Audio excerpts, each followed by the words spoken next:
ভোলায় কমছে না আলু ও রসুনের দাম, দেখা দিয়েছে সয়াবিন তেলের সংকটও। দর্শক, বিস্তারিত জানাতে সরাসরি যুক্ত হচ্ছেন সহকর্মী ছোটন সাহা।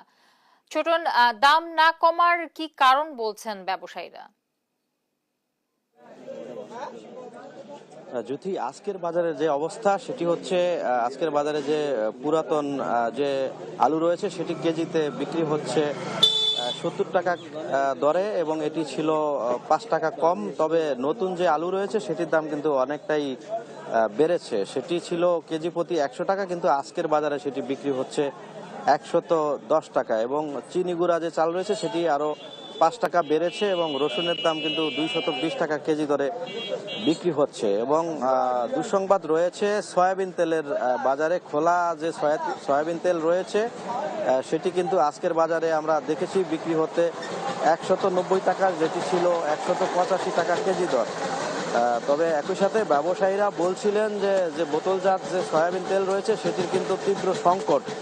বেশিরভাগ দোকানে কিন্তু সেই সয়াবিন তেল কিন্তু মিলছে না। আজকের বাজারে আরও যে পণ্যের দাম বেড়েছে আমরা জেনেছি, এলাচির দাম কিন্তু 800 টাকা বেড়েছে।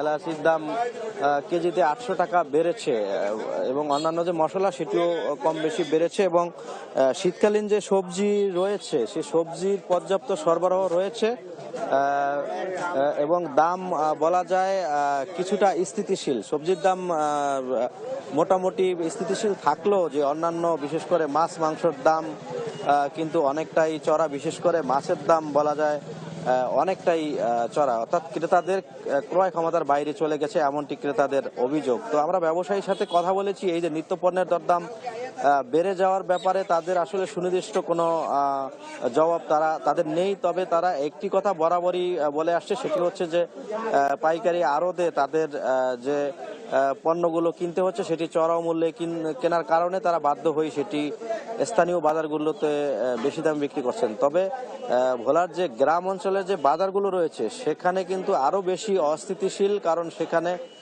নিত্যপণ্যের দরদাম যারা নিম্ন এবং মধ্যবিত্ততা রয়েছে তাদের কিন্তু অনেকটাই ক্রয় ক্ষমতার বাইরে চলে গেছে বলে যারা সাধারণ ক্রেতা রয়েছেন তারা বলছিলেন। এবং একই সাথে আমরা ভোক্তা অধিকার এবং জেলা প্রশাসনের সাথেও কথা বলেছি, তারা বলছিল যে বাজারে যে নিত্যপণ্যের দরদাম সেটি নিয়ন্ত্রণে তারা বলছিলেন যে তাদের যে মনিটরিং কার্যক্রম সেটি চলছে। তবে ক্রেতারা বলছিলেন যে যেই মনিটরিং কার্যক্রমগুলো চলছে আসলে এটি আসলে নিয়ম মতো হওয়া উচিত। যদি নিয়মিত হয়ে থাকে তো সেক্ষেত্রে কিছুটা হলেও ব্যবসায়ীরা যে সিন্ডিকেট তৈরি করে পণ্যের দাম নিজেদের ইচ্ছে মতো বাড়িয়ে দিচ্ছে, সেটি কিছুটা হলেও সেই সিন্ডিকেট ভেঙে ফেলা সম্ভব, এবং পণ্যের দাম তখনই নিয়ন্ত্রণের মধ্যে চলে আসবে বলে তারা এমনটি বলছিল। তো এ ছিল আমার কাছে আজকের বাজারের যে সর্বশেষ অবস্থা।